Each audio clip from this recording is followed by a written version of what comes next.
Jika ada satu objek luar angkasa yang paling dekat dengan manusia dan menyatu dengan kehidupan kita, itu adalah bulan. Jika Anda melihat ke langit pada malam hari, Anda akan melihat bulan yang terang.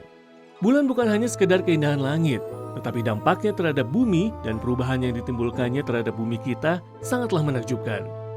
Gelombang laut dan bulan tidak dapat dipisahkan. Merupakan keberuntungan bagi umat manusia untuk menyaksikan bulan purnama dan ombak laut bersama-sama dari pantai di penghujung malam. Pada saat yang sama dan waktu yang sama, akan jauh lebih menakjubkan dan menyenangkan jika Anda mengetahui ilmu pengetahuan di baliknya. Apa alasan dari efek gelombang laut pada saat bulan purnama dan bulan baru? Mengapa laut tergenang 2 kali pada hari yang sama di banyak tempat? Apa hubungan antara gelombang laut dan bulan? Selain itu, ada satu lagi objek antariksa yang berperan dalam pasang surut air laut. Apakah itu? Mari kita lihat.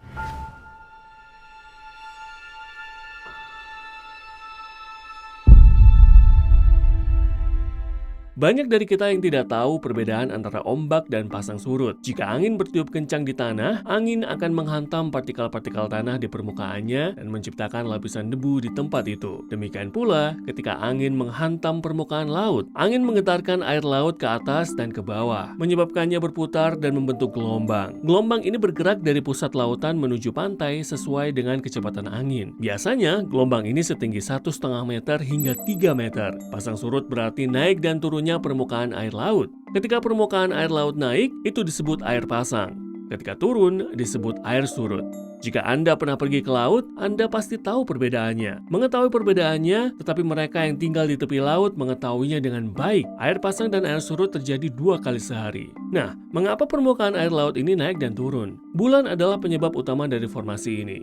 Bulan mengorbit mengelilingi bumi karena gravitasi bumi. Ada gaya pasang surut antara bumi dan bulan, dan karena gaya inilah ia menjadi terkunci secara pasang surut dan berputar terus-menerus. Gaya pasang surut ini bertanggung jawab atas terbentuknya pasang surut di bumi. Dengan kata lain, seperti halnya bumi menarik bulan, bulan juga menarik bumi. Tarikan gravitasi bumi lebih besar menyebabkan bulan mengorbit bumi. Gravitasi bulan jauh lebih kecil daripada gravitasi bumi, tetapi hanya sedikit pengaruhnya terhadap bumi. Itu menggembung, yang membuat bumi sedikit membengkak. Permukaan bumi 70%-nya terdiri dari air, dan air tersebut tertarik ke bulan. Sisi manapun yang mengorbit mengelilingi bumi akan mengalami efek tonjolan bulan. Air pasang terjadi di tempat tonjolan itu tinggi, dan air surut terjadi di tempat yang rendah. Jadi dalam 24 jam, ketika bumi menyelesaikan satu rotasi penuh, air pasang terjadi 2 kali, dan air surut terjadi 2 kali. Tentu saja pada kenyataannya bumi bukanlah bola yang mulus, sehingga pasang surut juga dipengaruhi oleh keberadaan benua, bentuk bumi, kedalaman lautan di lokasi yang berbeda, dan banyak lagi. Waktu dan ketinggian pasang di dekat Anda akan dipengaruhi oleh elemen-elemen tambahan tersebut. Kita mengira air pasang hanya terjadi saat bulan purnama, tetapi kenyataannya adalah bahwa baik pasang surut dan ombak tinggi terjadi selama bulan purnama atau bulan baru. Penyebabnya bukan hanya karena bulan, tetapi juga karena matahari. Penyebab utama tonjolan di bumi ini biasanya adalah bulan. Tetapi matahari juga berperan. Matahari adalah alasan mengapa ada lebih banyak ombak dan pasang surut, terutama selama bulan purnama dan bulan baru dibandingkan hari-hari lainnya. Sama seperti dampak bulan yang menyebabkan tonjolan di bumi, demikian pula matahari yang ribuan kali lebih besar juga menyebabkan tonjolan di bumi.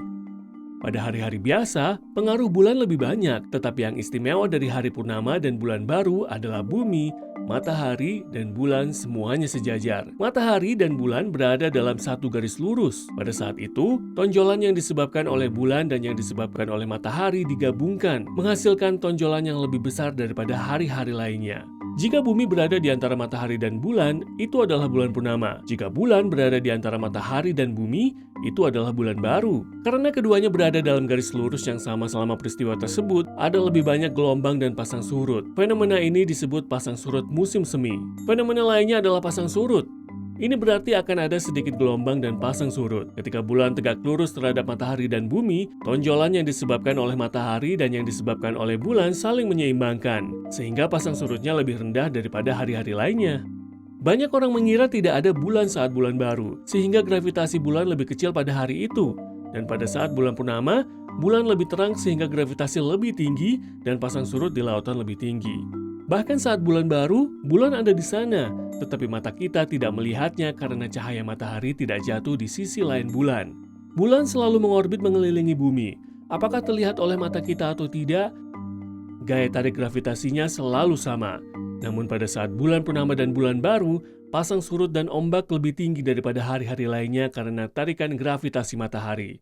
Inilah yang menyebabkan permukaan air laut turun di banyak tempat di dunia, sehingga memperlihatkan lebih banyak area pantai. Air laut kemudian naik dan menutupi area yang lebih luas, yang kemudian menghilang ke dalam laut. Sekarang kita mungkin khawatir bahwa karena permukaan bumi terdiri dari 70% air, dan bulan berdampak pada bumi, apakah itu akan berdampak pada tubuh kita yang terdiri dari 70% air? Kita jauh lebih dekat dengan bumi daripada bulan. Gravitasi bulan jauh lebih kecil daripada gravitasi bumi. Jadi tidak ada kemungkinan bulan mempengaruhi tubuh kita. Gravitasi bulan meniadakan gravitasi bumi. Dengan demikian, tidak ada perubahan yang terjadi pada kita. Bulan tidak hanya meningkatkan pasang surut air laut, tapi juga memperlambat perputaran bumi. Pada saat pembentukan bumi, kecepatan rotasinya tinggi. Kecepatannya sekarang menurun terutama karena gaya gravitasi bulan.